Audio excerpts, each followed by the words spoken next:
Okay, we're 1 minute after the hour, so we'll get started. Good evening and welcome to the Musella Foundation's May Brain Tumor Awareness Month webinar series.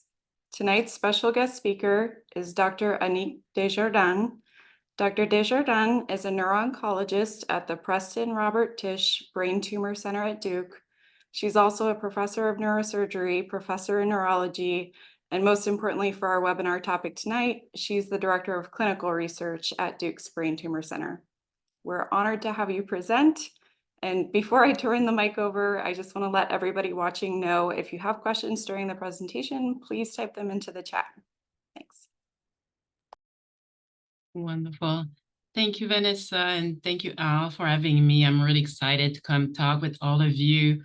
And of course, to everybody, a very happy Brain Cancer Awareness Month. So I'm really glad to be with all of you tonight.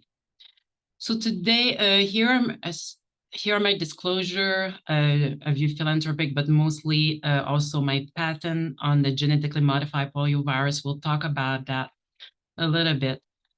So today, mostly what I wanted to focus on for May, for Brain Cancer Awareness Month, was really talking first about glioblastoma. And the reason is that that's mostly where most of my work is. And I'll talk also about what is happening at Duke, what we're doing.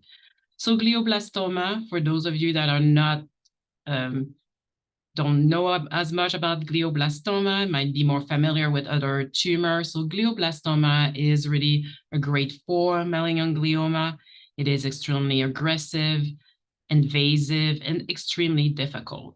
It is more common in patients mostly after 55 to 65. It is rapidly growing, and discuss about that with all my patients regularly. This is a tumor when it's out of control that can easily double in size every 10 to 21 days. And really the median survival to this point, in median survival, when we talk about median survival, we're really talking about, if we're looking at this population of brain cancer patient, how many, right, at what time about 50% of the patient have passed away or 50% of the patient are still alive. So median survival in glioblastoma, it goes between 14 to 21 months, mostly depending on the genetics of your tumor, and because we have learned more about that and most recent advances. But this is how glioblastoma looks on the MRI. A large lesion puts pressure on the brain, as you can see, and then with enhancement in the middle, we call that necrotic. So the middle, just the tumor grows so fast that the middle doesn't get enough feeding, enough blood supply, and so it becomes dead tissue. So for us, when we see that, it's quite clear that our patient, even before the brain surgery, that our patient have a glioblastoma. There is really, for glioblastoma, there is really, I would say, 3 standards of care, and they're combined together. The first one, right, was really data I published in 2005, and we're still using that. And for any of you that have been exposed to glioblastoma, you're aware that after the surgery, the standard of care is really radiation therapy in combination with temozolomide. And really that came from a study published in 2005 showing that really by doing radiation alone, our patients were surviving. The median survival, again, 50% of the patients still alive, 50% have passed away. The median survival with radiation alone was about 12.1 months, but if we added the temozolomide, it was increasing by 2.5 months at 14.6 months. Of course, none of us thought that it was acceptable for all of you, right? That our patient, our caregiver, this is not acceptable. And so we kept looking at other options, and you must know or heard about that we also have now the novel TTF, the tumor treating field, that is now approved for glioblastoma, where really the most recent studies show that with radiation and temozolomide alone, so radiation and temozolomide without the tumor treating field, the patient was surviving about 16 months. So you see, just by right with time, 2005 to 2017, radiation and temozolomide, or the survival of the patient went from 14.6 to 16 months by adding the tumor treating field after the radiation the survival, the median survival, about 20.9 months. So this is right now the standard of care. There is a few other drugs approved for glioblastoma, but just not enough. And so a lot of my work, right, a lot of the work of the people you will hear about, you know, I know you heard from Dr. Clausy last week, really a lot of our work is what's next. And here we had looked at a summary of studies that really expert in brain tumor have published in the last, right? So we did the review back in 2019, but from 2005 to 2018, really looking at if the tumor grows after the radiation, the temozolomide, the TTF, what will work? And what you can see of all the different agents we tested, everything really, nothing was like this magic bullet. Everybody, all the patients' survival still about at the time of regrowth between 6 to 10, 12 months, with the majority of the patient having passed away at 2 years from the tumor recurrence. But more recently, right, the group from the MD Anderson group with the adenovirus, and they have more work published since then. And then the work we'll talk about with polio, the first work, but how we're moving forward, that's what I want to talk about. Really, that the first time that we started seeing that there was this group of patients, about 20% of patients that was becoming longer survivor. Again, still not acceptable. None of us thinks that's appropriate. That's why we keep doing the work. That's why we keep doing research. And more of the viruses, right, have been published, more data has been published that showed about the same type of survival. So that's why, right, what is the recommendation for a patient that is diagnosed with a glioblastoma? And those is called the NCCN guideline. So if you see an oncologist at home after the diagnosis of a brain tumor, really everybody, the first recommendation should be think about a clinical trial. And this is what our guideline shows. At the time of diagnosis, first recommendation, before even thinking about the radiation and the temozolomide, really think about clinical trial. And I put only the first one, but you see everywhere the recommendation is clinical trial. And then even more if the tumor has progressed, the tumor is coming back despite surgery, despite radiation, despite temozolomide, really the recommendation again is to think of clinical trial. And why we're looking at clinical trial, it's really because, and I'm sorry, I'll change the slides fast. I was not expecting to do that, but I'll do it. But why is the recommendation really to think about clinical trial? This is because of this. We still don't have the magic bullet that will help the majority of our patients. We need to do better. And that's why the recommendation is to think about clinical trial.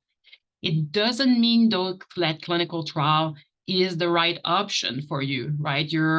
Or for your loved one. It is possible that your physician for a number, your oncologist, your neuro-oncologist, your radiation oncologist might say, hey, because of where the tumor is located, because of the degree of fatigue, it is not the right time right now to do a clinical trial. But the answer is we still need to think about it. And I really want to talk with you about what are our next step at Duke on how, and I know the other centers are thinking the same way, how can we start offering more and more clinical trials to our patient and make it more acceptable and get more results? So I know Dr. Clausy talked about that a different format last week, but he talked with you about that a little bit. But I wanted to review that because I wanted to talk with you about, you know, for me, radiation, surgery, radiation, temozolomide, the tumor treated field, right? Those are the standard, but we need more.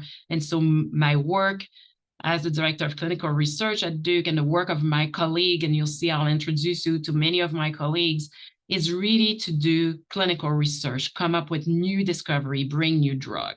And here are the steps for clinical research. So really at first, right, you have to work with a core of really smart researcher in the lab.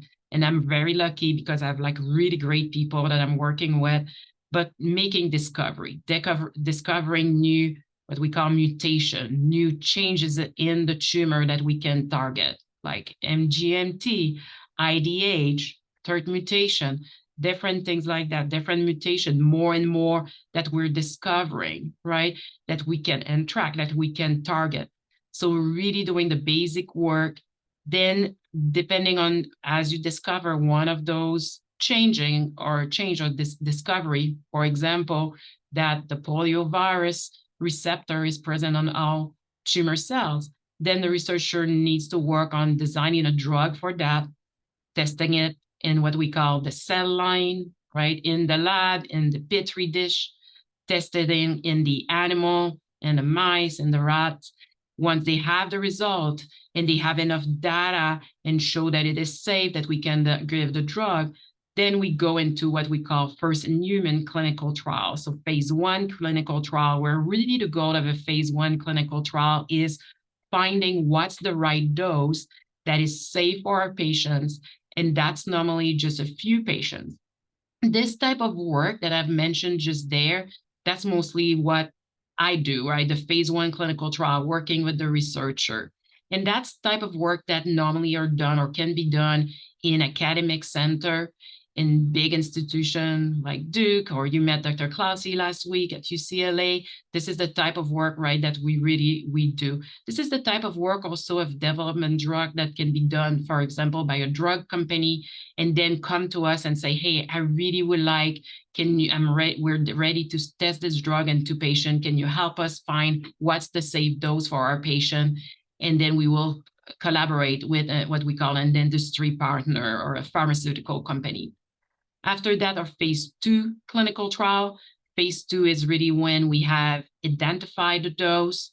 This is when we're still looking at, when we're treating patients, at the dose that we know is safe for our patient, getting more safety data, but is there some signal that not only it's safe, but it can help the patient?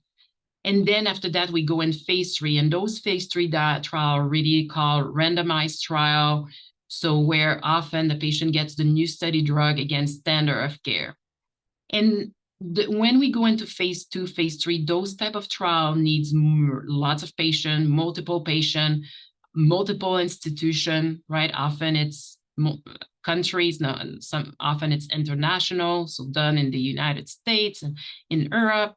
So really trials that are quite expensive, and really thinking about really collaborating with drug partners at that time. Unfortunately, in brain tumor, right, we don't have a lot of drugs that went into phase 3 trial, didn't have a lot of drugs that have been successful. And that's why we don't have a lot of drugs that are approved in brain tumor.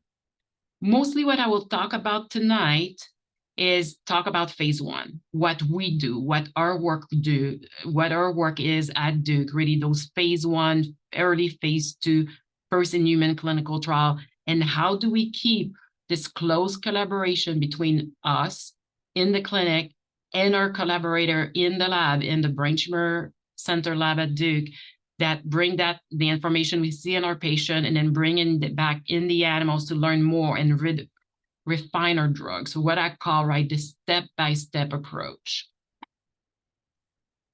So here's just a few ideas. So I was telling you that I'm lucky, I'm working with really, really smart people, and we have been lucky, in fact, to develop quite a number of drugs. That's not all of them, but develop quite a number of drugs that we have been able then after that to partner with drug companies or with small companies to really start going into those bigger phase 2, phase 3 trial.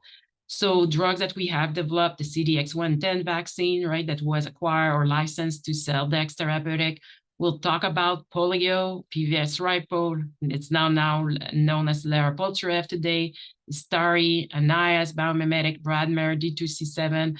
So different compound that we have been lucky or really able to, as we move forward, to license and partner with other drug company.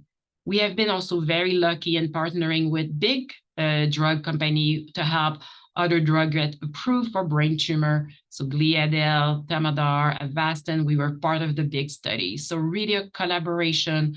Our job is really first in human clinical trial. Here's the team, and I won't talk about, because the goal was really to talk about what is happening at Duke.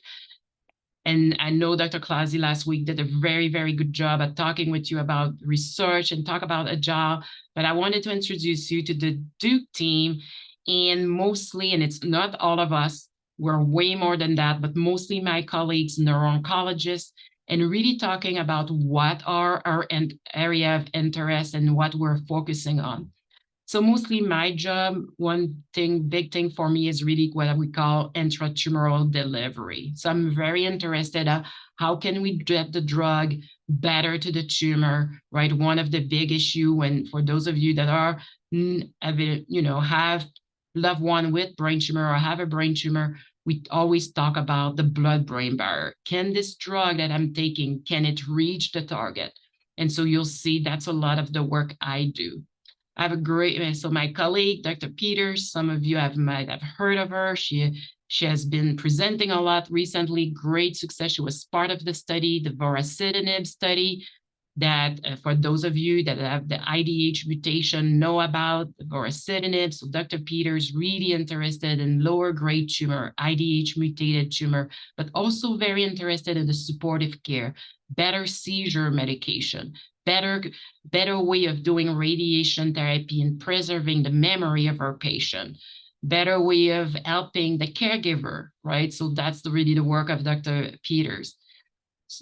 Those of you that were there last year, you might remember Dr. Landy had the chance to present the same seminar last year. So Dr. Landy presented our work on pediatric brain tumor. We have a big pediatric research interest. A lot of the drugs we develop for our adult patient, we bring it also for our pediatric patient. Dr. Mustafa Kashra is another one of our neuro-oncologists.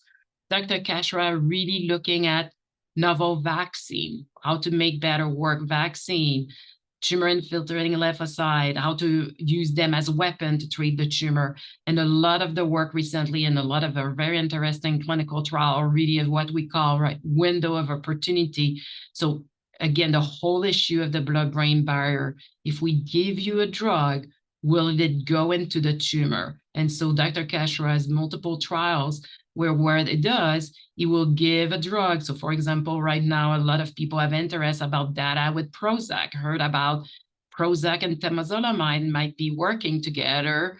And so he's doing a study right now where we treat patients with Prozac and temozolomide and for a few weeks, and then do brain surgery and then see, did it really affect the genetic of the tumor? Dr. Johnson is doing also something very interesting, really focusing on an older patient. I told you most of our GBM patients, right, are diagnosed 55 to 65 and older. So really focusing on how can we better care for our elderly patient. Is it the right thing to do less radiation? Should we do more radiation? Should we, give them access to other treatment? What is the best? So really looking at older patients. We have our Brain and Spine Metastases Center, Dr. Enders, with lots of great trials. I'll speed up because I want to talk about the research, but really talking about Dr. Walsh looking at epidemiology. What are the risk factors? I just had that question. I was talking with a family 30 minutes ago and really looking at what are the risks of for my loved one. Should I worry about my grandchildren? So Dr. Walsh, Dr. Quinn Ostrom, really looking at what are the factors that could put you more at risk or your loved one at risk of a brain tumor. Always very important. Our patients are really generous in sharing with us leftover of their tumor so we can test it and figure out better treatment. So Dr. McClendon is in charge of that. Dr. Jerry Grant at some point, I think would be also very interesting that you hear about. Really, we're started about opening the blood-brain barrier with the focus ultrasound. How can we use MRI technology, and focus ultrasound to open the blood-brain barrier and deliver the drug across the blood-brain barrier? And then I put there our preclinical researcher. I put a woman there, just showing we have women in science. So all my great collaborators in the lab, working with the cell line, working with the animals. We have tons of very smart people, men and women, and Dr. Cathy Yassoufi is one of our very young and excited and smart researcher that we're excited to be working with. But this is our team, and today I've mentioned a lot of interest. I would not talk about all those clinical trials because it's just way too much. So I'll talk about one of them that you might have heard about, but one of them of where do we move forward? What is our next step, right? So what I tell my patients is brain tumor is stubborn. And I've been working in brain tumor now. I've been at Duke 21 years now. And really, I'm even more stubborn than brain tumor because I keep going. I'm resilient, right? I keep changing what we're doing. So what I want to talk with you about tonight is the poliovirus, right? Some of you might have heard about the genetically modified might have heard about it, about the genetically modified poliovirus, PVSRIPO, the new official name. The World Health Organization gave it the new official name, which is Lerapolturev, but really about where did we start and where are we moving forward, because the polio trial is reopening, hopefully any day now, but it's coming back. So what is polio? So I was telling you, I work with really smart researcher, and that's one of the things that when I arrived at Duke, I knew they were 21 years ago. I already knew that there was a team in the lab that was working with polio. And really, it was discovered many years ago, more than 50 years ago, that what is called the poliovirus receptor, or CD155, is present on all solid tumor. So all cancer that are solid, so not blood cancer like leukemia, but all solid tumor, lung cancer, prostate cancer, right, melanoma, brain tumor, they have the CD155 receptor, and that's the polio receptor. What that means is that polio can attach to cancer cells.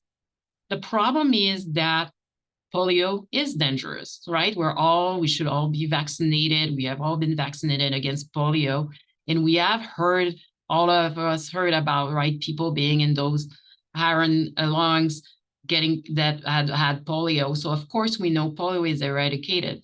So Dr. Gremmeyer in the lab, what he figured out is that how to make polio safe.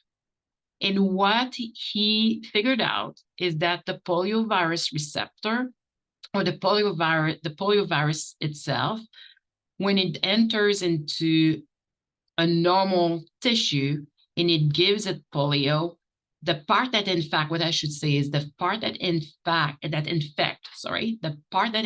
normal tissue is different than the part that will infect cancer cells. So he was able to remove what is called the IRS portion right here. He was able to remove it, replace it with the cold virus, the rhinovirus, it's the cold virus. He was able to replace it with the cold virus. So which means that this new construct, PVSRIPO, I'll call it PVSRIPO moving forward, but the new official name is Lerapolturev.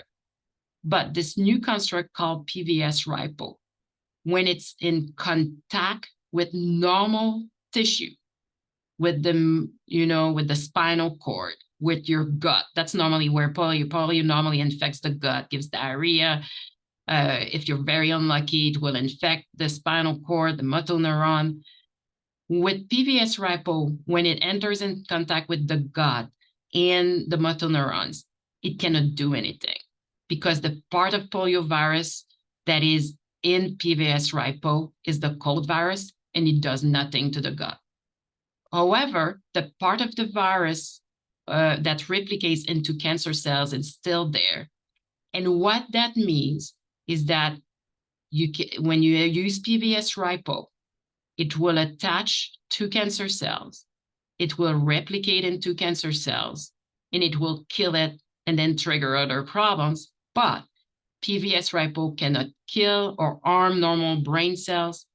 It cannot kill anything else than the cancer cells, and it is very stable. So it's not a virus like coronavirus, right? COVID, that will change, have a new variant every few weeks or every few months. PVSRIPO is completely safe and it cannot become polio again. So completely safe. And that's how it works. I mentioned it a little bit, but when you put PVSRIPO in contact with the cancer cell, it will attach to it. It will replicate, infect the cancer cell, so the virus will spread throughout the cancer.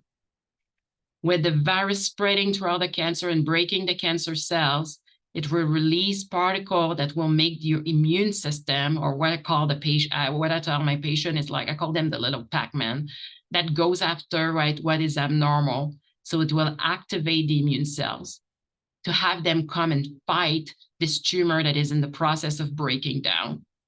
It also, what is really cool with polio and what we're discovering more and more is, in fact, PVSRIPO also infect the immune cells and, in fact, activate them. So a lot of the work, in fact, might be into just activating the immune cells itself.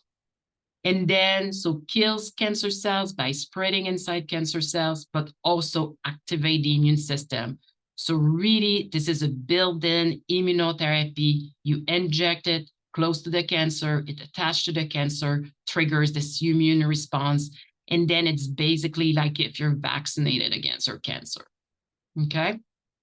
So we started, so of course we need to get the PVSRIPO inside the cancer, and it doesn't cross the blood-brain barrier, right? So that's why we have to inject it. So what we do, so I was telling you, a lot of my work is delivery, get the drug into, or get the agent into the tumor. So what we do is our neurosurgeon do the same way that they would do to do a brain biopsy. They're able to figure out, if I put a little tube, if I put a small catheter at this location, and I infuse polio, and we infuse over 6.5 hours, how much of the cancer will be taken by it or will be affected by it? And so you can see here, it's called a planning, where a neurosurgeon says, I'm putting the tube here, the catheter here, I'll infuse the polio virus for 6.5 hours. And here is how much of the tumor will be covered. You would say some of the tumor is missed, that's fine, the virus spread, okay? The virus will continue to travel inside the tumor. We can prove that we are injecting, we have done scans where, so the cancer was there, that's without contrast, but just showing that, and we can put the tube, and this, we put the gadolinium with the virus, really showing we're able to inject inside the tumor, so the tumor is here, inject the virus. So we inject directly this virus, PVSRIPO, in the tumor. In the first study, so I'll talk with you about the first study, and then how we move forward from that. So in the first study, we were treating adult patient. We did do a study in pediatric, but I won't talk about it today. So adult patient with a tumor regrowth. So they had received standard of care, radiation and temozolomide that I talked about at the beginning. The patient needed at least 1 centimeter of tumor. The reason for that is we really wanted to not inject into normal brain, just to be extra safe. We don't need to do that anymore. I'll talk about it. That is where we're moving forward. We won't need to do that anymore. But we needed the tumor to be less than 5.5 centimeter. And I know that has upset some patients because the tumor was too large. And the reason is why we pick 5.5 is when the tumor is larger than 5.5 centimeter, often the patients are having headache or seizure, and it just becomes unsafe to infuse the virus inside a tumor that is that large. And then the patient needs to accept to just get a booster of the polio vaccine they had as a child. At first, the CDC had forced us to add that because they just wanted to reassure everybody that we would not trigger an outbreak of polio. But really what we realized, and of course it's impossible and they knew that, but just to be safe, but now we keep doing it because in fact, giving the polio vaccine right before you get the polio inside the tumor, in fact, it makes your immune system stronger. So in fact, it's for a benefit. And the whole issue with dexamethasone, right? For all of you that have heard about immunotherapy, and I'm more than happy to answer a question about that, but this whole issue of the steroids, and if you're on a big dose of steroids, how your immune system won't respond to our immunotherapy. So another issue with our patient, another concern, tumor could not be too large. And of course, we have to be careful with the dose of steroids. So I'll go quick moving forward. So promise. So the patient, they had regrowth. We did a biopsy. We proved it was really tumor. Of course, if it's just scar tissue from the radiation, the virus won't do anything. So we do a biopsy, prove that it's tumor. We put the small catheter in, and then we slowly infuse the genetically modified poliovirus or PVSRIPO inside the tumor for 6.5 hours, get out of there, remove the catheter, and then we need to let the immune system do its job, wake up, break down the tumor, and have the immune system start breaking down. And this was the first trial. The patients were getting a single dose, a single injection into the tumor of polio, and then we were removing the catheter. And so this is the patient right before the catheter was inserted. Then what happens is the tumor gets larger, right? This is the immune cells. So in the middle, I tell the patient this honeycomb look, right? This is the immune cells breaking down the tumor. And then as the tumor breaks down, and again, it's a single injection of polio we were doing back then. As the tumor breaks down, with time, it starts healing and it collapses. And this patient had received nothing else. And you see at 11 months, still larger than we started with, but was starting to break down or close compared to 4 months. And then at 14 months, 24 months, and then at 3 years, a single dose of polio into the tumor became just a small scar. And that was one of our long-term survivors. The poliovirus, what we did when we did this trial, really, there was no toxicity. So of course, I was telling you, it cannot be polio. None of the patient had polio, none of them, because it was impossible. None of the patient had a brain abscess. None of the patient had systemic toxicity. What does it mean is when you inject directly in the tumor, you bypass the gut, you bypass the bone marrow. So no nausea, no vomiting, no hair loss, no low blood counts. Really, the only thing we saw, though, is when this tumor, right, gets in the immune cell. So you see this one had a big immune response, and people could think, wow, the tumor is progressing, but that wasn't progression. It was really the tumor. Some might have heard after radiation of the term pseudo progression, right? This immune response.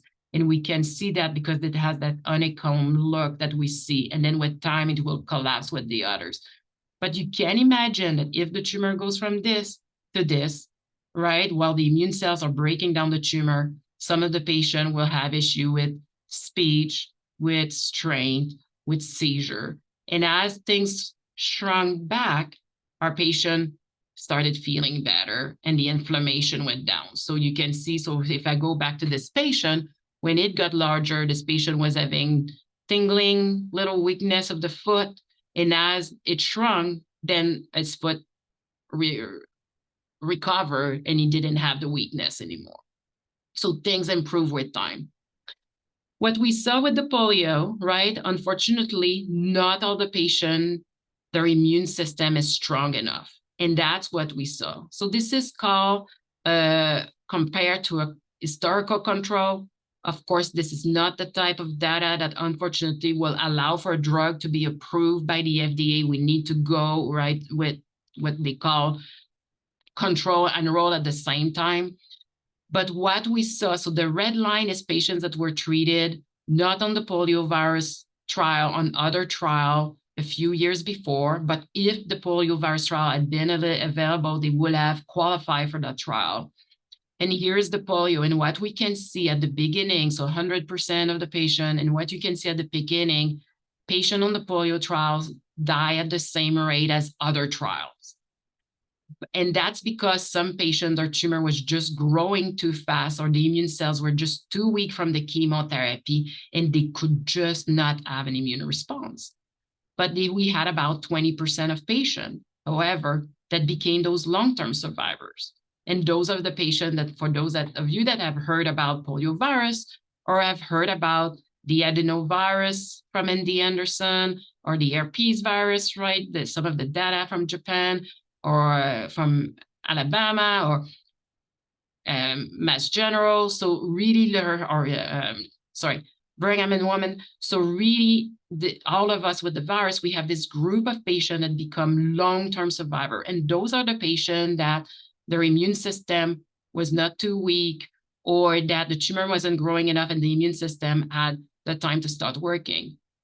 Of course, that's not enough. And now what we need to look is what's the next step. And so that's what I want to talk with you about. What is our next step? 20% was not enough. Of course, this was a study here done at Duke. We had to replicate that. We could not say, hey, look at that.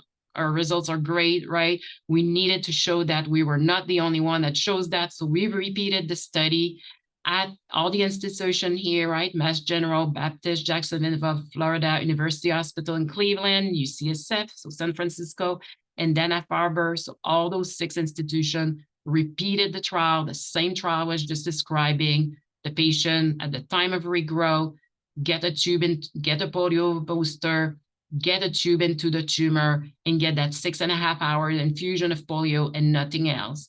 And really what it showed is the results were exactly the same.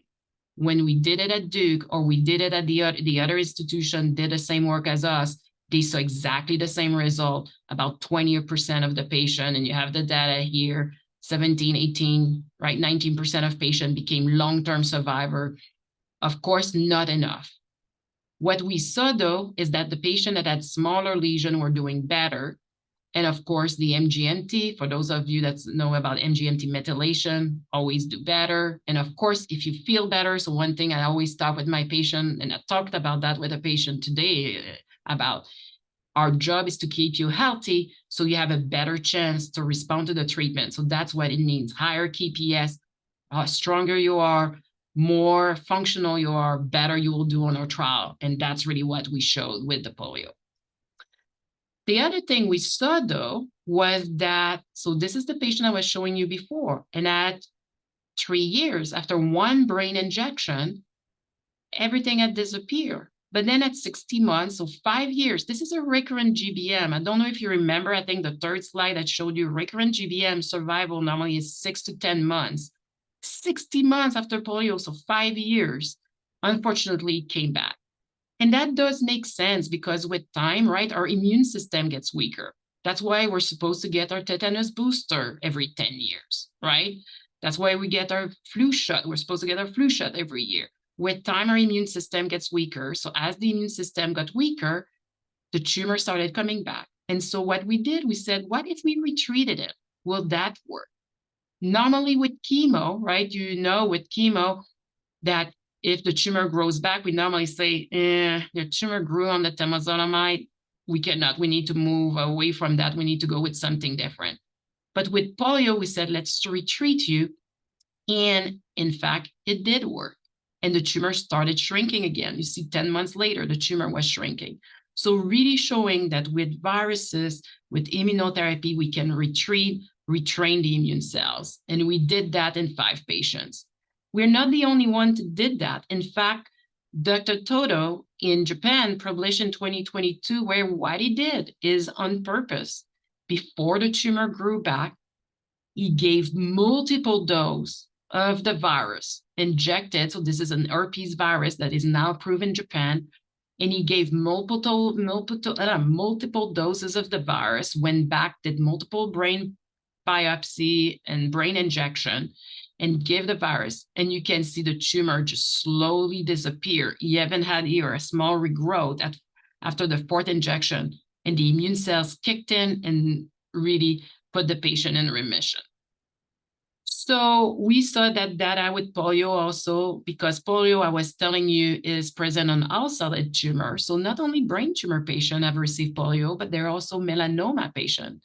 And in melanoma, because they see the melanoma, so this is a patient, you can see multiple lesions of melanoma. And so it's easier to inject than going back in the brain. And so the patient were getting 3 injections. And you can see after 3 injections of polio into the melanoma, things disappear. The tumor, the melanoma growth disappear. And so all of that to say, 2 last slides, I promise. This is our next step, and this is the trial that is opening soon. We are bringing back polio. We want to do better than the 20% survival. Instead of getting a single brain injection, the patient will get 2 brain injections. So not only that, is prior to the catheter going into the tumor regrowth, will in fact remove the biggest part of the growth. So I was telling you, right, if there was a lot of inflammation, a lot of swelling, that's when the patient's had seizure or weakness. So we'll remove the part of the tumor that we can, then inject the polio twice, 4 days apart. Why is 4 days apart? That's a really cool question. But really what is happening is that we will put the catheter inside the leftover tumor. We will inject the polio for 6.5 hours. We can safely keep the catheter in place for 4 days. We know that because we have another study that I don't have the time to talk about where we are doing that, where we're infusing for 72 hours. So we know we can leave the catheter in for 4 days. So what we'll do is we'll inject the polio for 6.5 hours. We will leave the catheter in place. By injecting the polio for 6.5 hours, we will start infecting the cancer cells. The immune cells will start showing up. And as the immune cells start showing up, we will treat again with polio. So we'll boost it. And the way I describe it to the patient, it's like if we're giving, and I'm sorry if I'm doing publicity, it's not, I don't get any royalty for that. But how I describe it for the patient, it's like if we give a first shot of polio, and then after that, we give like a Red Bull to push it, right? Like we're giving a boost of energy to the polio, keep it even more activated. So very similar to what Dr. Toto did, but double brain injection. So this is the first trial that is coming soon and will reopen, double brain injection, not waiting for the tumor regrowth to happen like we did in our other patient. And what we hope is like by doing that, we'll be able to push the survival way more than the 20%. But I told you I'm stubborn, right? And we are stubborn and we want to do more because let's say we get 30 or 40%, it's not acceptable for any of us, right? So what we discovered, because of course, for me, the worry is always going multiple times in the brain of my patient, and I don't want to trigger a brain bleed or a brain infection. So we will do the double brain injection, but the next step after that will be going neck injection. So we cannot give polio intravenously, unfortunately, but we discovered that the immune cells that goes fight the cancer in the brain comes from lymph nodes, so from little centers called lymph node. I call it training zones, or little war zone place in the lymph nodes of the neck. Okay, and so we have learned that we're able to inject polio around the lymph node of the neck at regular interval, and we have already tried it, and it does work at regular intervals in the neck area, and it's safe, and it will boost the immune cells inside the tumor. And so that's the next treatment. So instead of doing a single brain injection of polio, again, step by step, we'll do double brain injection. And then after that, every week for the first 4 weeks, and then every 3 weeks, we will do neck injection just below the ear. I say neck, but it's not true. It's just below your ear of the poliovirus to keep the immune cells active so they don't wear off like they wore off on the patient that got only the 1 brain injection. So that was a lot, and that took a lot of time. So I'm sorry, I see there is 3 questions, but mostly, right? So in conclusion, right, we know we need to do better with brain tumor. In fact, there is a family that asked me like a couple of weeks ago, he's like, don't you know better by now? And I'm like, I wish we had better treatment. And believe me, we keep working on that and we keep learning. And I know each one of the neuro-oncologists or brain cancer specialists we will meet over the next month, we are trying our best. We know that its impact, right? The day-to-day functioning, the independence of our patient. There is a huge cost to the family and time, emotional to the diagnosis of brain tumor. And so our job is really to do things better, learn from what we're doing, learn from each other, work together, and then do safer and safer and add in more and more trial. One thing that we do allow, just to tell you, one thing you hear all the time, right? You might hear from your doctors, if I start you on Avastin, there is no more trial for you. For our trials where we do first in human, we work really, really hard that even if a patient has needed Avastin early on because they were on more than the 4 milligram of dexamethasone, or because the tumor was larger than the 5.5 centimeter, if it's now safe to do the injection, we allow it even if you had Avastin before. So that was it. And thank you. Of course, it takes a village. It takes lots of very dedicated and nice, great people. And I'm really lucky to have a beautiful team. So I am done and I'll stop sharing.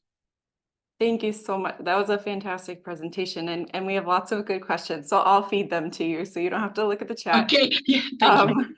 The first question was in the PVSRIPO trial data that you shared, you mentioned, KPS made a difference for those long-term survivals, MGMT methylation status. Did age make a difference in outcome? It's a very good question. The answer is no. So the patient, and we can talk about it because it's public record, the patient has been in the news, but the patient I was showing, right, that 70 months from the first treatment, right, was a patient in the mid 70s and responded really, really well. So the answer is no, not necessarily. Okay. And for the trial that's coming, it's just to confirm, it's only available for recurrent patients. So Yes, but stay tuned. okay. Yes, so so we're waiting on getting funding, but the trial is already written, in fact, and I'm ready to get it submitted. The FDA doesn't know yet, but I'm ready to get it submitted any day now. But we have a trial coming for newly diagnosed patient that will be for patient right after radiation and temozolomide. And because we still need to do the standard radiation and temozolomide, but right after. So we are submitting a grant, and if we get it funded, there is a trial coming in newly diagnosed patient. That's awesome to hear. And so does it have to be for both the newly diagnosed and the recurrent trials, when they come, will they only be for patients who are eligible for operations? Obviously you have to have the access. So if somebody's deemed inoperable, does that mean they wouldn't be eligible? Yeah, so one of the problem, and that's why, right, I have lots of other wonderful colleagues that work on other drugs. So one of the problem with when you inject directly in the tumor, unfortunately, there is areas of the brain that are just not safe to inject. So if the tumor growth is in the speech center, or if the tumor growth is what we call the motor strip, so that creates weakness, those are the two areas where it's not safe to do surgery, but it's also the areas where it's not safe to inject. So unfortunately, yes, we'll need the tumor to be small enough in an area that is small enough or candidate to surgery, but in an area of the brain that is safe to inject. My positive, though, is because we will now allow surgery. It means that the patient that before their tumor was larger than 5.5 centimeter that could not go on trial, now they could get surgery, debulk, right? Remove what makes it larger than the 5.5 and then safely get injected. So it's relaxing a little bit, the criteria, make it more approachable. And on that note, do you anticipate that either trial will allow Optune? Great question. I mean, that's a great question. I mean, so far we haven't talked about it. That's the answer. That's the answer. We'll absolutely see. We'll see. I cannot say one way or the other. We have not decided. From the patient advocacy side, I get it. I get it. And the same way, right? Improving eligibility, improving access. I completely understand. Fair question. Okay. And you talked about improving delivery methods and convection enhanced delivery, and now, we're a lot further along than we were 10 years or 20 years ago. So now that delivery is better, are people going back and looking at some of the older drugs that were limited by the delivery methods? I'll mention specifically Neradiab. I don't know if I pronounced that correctly. Lerapolturev, so, and that was radiation. Time to remember. But so I can't, so not, I can tell you that not specifically that drug. I don't know if anyone is looking back at Lerapolturev, but I can tell you that yes, there is. In fact, we have another study, a drug that has been tested. The company has probably, let me back. The trial is presently on hold because, of course, finance issue, but I know the company really wants to reopen. There is a drug called panobinostat that does not cross the blood-brain barrier. However, they have been able to formulate the drug, and the drug is called MTX 110. They have been able, and you might have heard about it for children with, DIPG, so tumor pontine glioma, diffuse intranset pontine glioma, right? So where they have injected the drug by convection in this, the lens delivery in those children. We also have a trial in glioblastoma patient that is open at Duke and at Jacksonville, Florida. And we have treated 4 patients. And so yes, we know we can inject drug that previously could not cross the blood-brain barrier, but we knew in the lab was working really well. So more to come, yes. And specifically, is there also a trial, MDNA 55, from Medicina? Yeah, That's the also, Medicina. yeah. And the Medicina. Yeah, it's another trial. Yes, you're right. That by convection and ends delivery. Is there a phase 3 of that? They're working on it. I know they're working on it. Okay. Yes. Yep. Okay. And then my other trials that I've always had a strong interest in is the CMV vaccine trials. So those I know ATTACK-2 wrapped up in the last year or two. Do you know when we can expect results from those trials? I can. It's a good question. I don't know when the team will write the ATTACK-2 protocol, the ATTACK-2 manuscript. I'll ask them again. I've not asked them in about 6 months. I'll ask them again. I don't know when they will publish their results. I can tell you we are now at the next generation of vaccine with the CMV. So we have a trial called ETAPA, which is exactly so use PP65, which is the antigen, right, of CMV, so the epitope to trigger the immune response, but combined with other to make the vaccine even stronger. So yes, again, the same step-by-step approach that we did with the polio that I wanted to talk about today, we're doing the same approach with the CMV vaccine. So Dr. Kashra is working on that right now. We're excited for that one too. I talked to patients about it. I've looked at the screening criteria. I very much looking forward to that one as well, progressing. Absolutely. So we started enrolling last week. Oh, okay. That's yes. Great news too. I have a more general question that I think a lot of patients have, which is on the practical logistics side, how can someone learn whether or not they'd be eligible for one or more trials at Duke? Do they have to come in person for a consultation? Can there be remote screening? How does that work? So we do a remote screening on all of our patients. So we have a wonderful team of, I call it new patient access team. So the name of Mark and Allison, they're amazing. And they absolutely can, of course, seeing you in person always help, but they do a first screen, absolutely, on all of our trial. So yes, please reach out. And we're Are more there than any happy. trials? I know the answer, but Becky asked this and I want to make sure we cover it. Are there any clinical trials for patients that are doing well after surgery, after TMZ radiation? Maybe they're in maintenance chemo, maybe they're past maintenance chemo, but they're stable. Is there anything for them in terms of clinical trials? So, okay, tricky question. So we have more and more clinical trial that are, so for example, the ETAPA vaccine, the CMV, right, that a little bit more than just the CMV at this point. The ETAPA trial is right now, and we also have a trial of an immunotoxin called D2C7, our trial for patients that are after radiation and temozolomide, but they are of MGMT unmethylated. so that we know that continuing the Temodar after the radiation will probably not help them that much.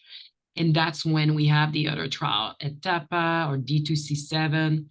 There are other trials. There is a trial, the trial also with the Orpus team that is also enrolling, right, and coming.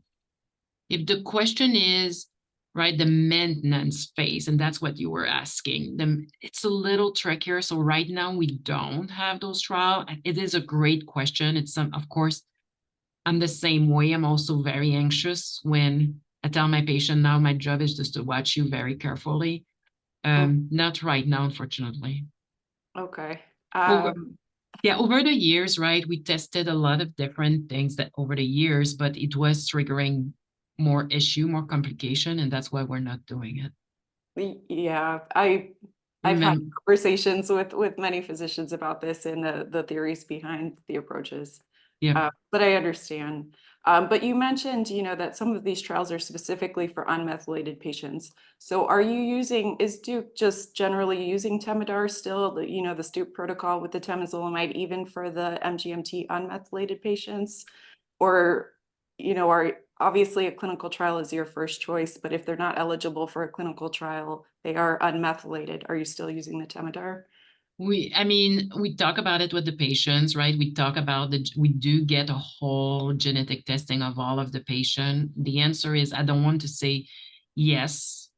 Most of the time, it's probably the patients that are not eligible, often on a trial, that patients that are MGMT unmethylated, that are not eligible in a clinical trial, there's often a very good reason, like too much fatigue, too frail, the extent of the tumor. So often the only thing that is safe is temozolomide, sometimes with something else, right? Some patients will decide to use Optune, some patient will decide to go with another agent.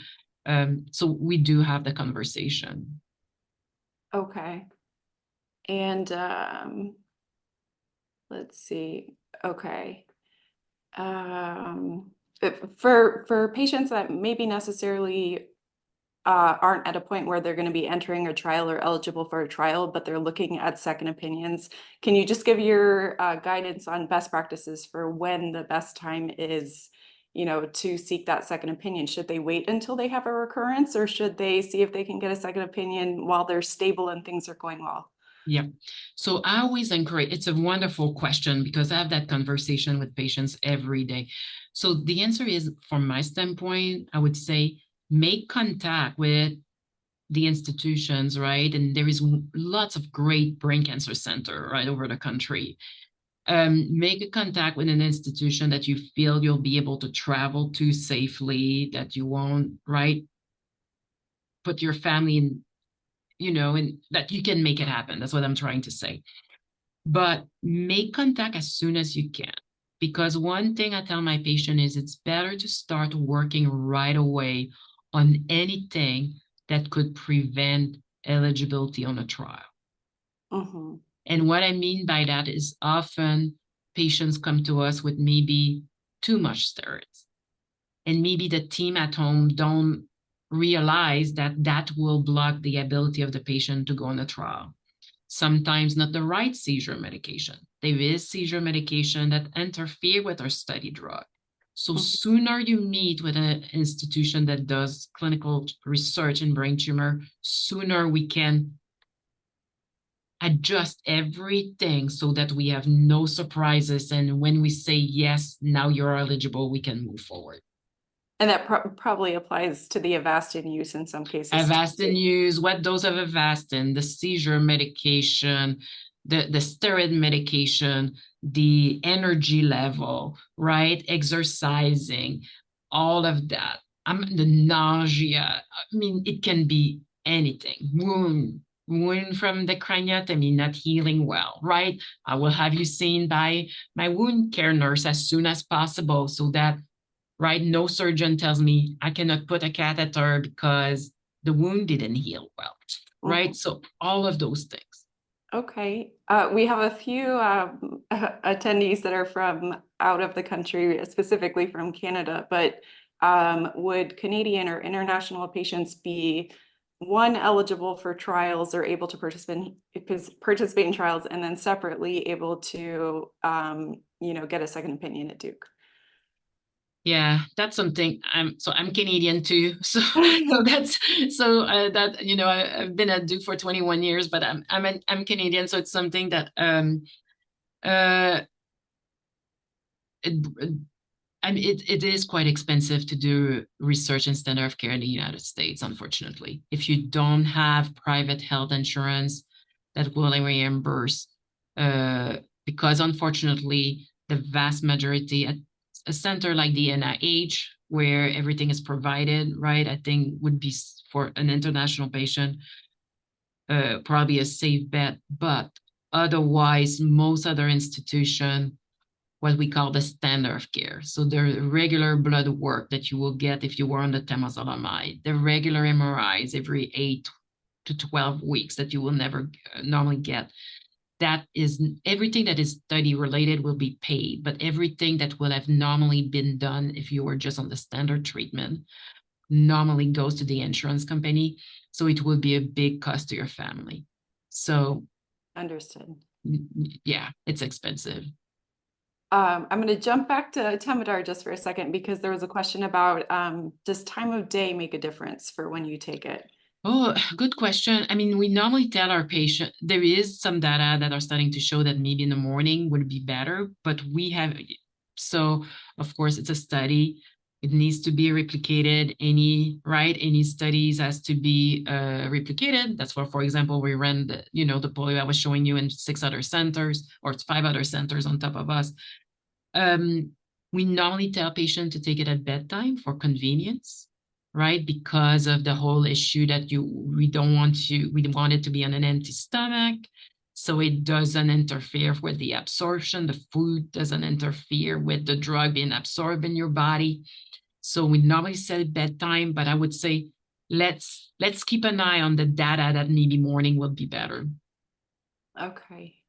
We also got a question about, can you tell us more about the viral therapy that's approved in Japan? I think they're referring to maybe Dr. Todd, yeah, the Dr. Todo's agent.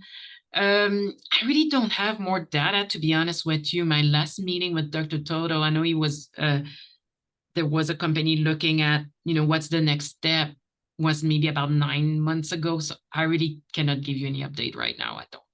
Okay. And for the PVSRIPO trials, will those only be at Duke or will that be at other centers as well? So we're starting at Duke because of finance, really funding of the trial. But as things progress, our goal is at some point, yes, to collaborate again with, the other institution that work with us with the phase 2 trial. Okay. And let's see, I think we only have 1 or 2 more. So for patients that don't qualify for any trials at recurrence, either because they're multifocal or they have, cerebellum or thalamic recurrence, or just their performance and their cognitive status doesn't allow for it, how do you counsel those patients? Really, it's a 1-by-1, right? Patient, right? It's a 1-by-1. Looking at, again, what's the genetic of the tumor? Is there anything that we can target, that we can treat? What's the degree of edema? What are the drugs that are safe? So I tell my patient each one of them is different. There are N01. I don't have a general answer. Okay. It's conversation with the patient. Very fair answer. And just in terms of targeted treatment, because now there are, like BRAF mutations where there might be a targeted therapy. How does that play into kind of the continuum of care? I see them being given maybe at recurrence, but there's patients that try to pursue them at the newly diagnosed stage. At what point do you think it's appropriate to pursue those targeted therapies? I mean, this is a great question because we talk about it at all of our tumor board, right? The whole team, we meet, and I know most institution is the same way. Every week we discuss our case like that, right? That are more complicated, I would say, at the tumor board. You're right that right now our practice is at the time of recurrence, mostly because the comfort of the we know radiation and temozolomide is extremely safe. A lot of those targeted drug we don't know as well, or have more fatigue, or more diarrhea, or more rash. So that's why we wait at the time of recurrence. Again, discussion with the patient. I'm really big on each one of my patient is different. Great. Yeah, I agree. I expected that answer, but I always like to sort of hear the point of view on it. And I guess this will be my last question. Do you expect sharing any exciting trial results or new research at any point this year, at ASCO or at SNO in November? So the answer is my goal is you'll get see papers sooner than that. We're writing a few papers right now on the immunotoxin. You'll see that soon. So hopefully that will come out soon. But yes, there will be interesting data at the Society for Neuro-Oncology. Fantastic. Lots of interesting data. We're a little bit over, but I just want to thank you so much for taking the time to present and sharing all of this information. And Duke has some of the best trials available for glioblastoma right now, so we're really excited for all the work that you're doing. This is recorded, and we will be posting it on the Musella Foundation website. Would you be able to provide us with contact information for patients that are interested in the clinical trials that we discussed that want to reach out to Duke? So absolutely. we can post that information along with the recording. Okay, perfect. I'll send you that, Vanessa. That sounds great. Thank you Wonderful. so much. Thank you, everybody. Thank you, Vanessa. Thank you, Al. Thank you so much. That was fantastic. Great. Thank you. Bye.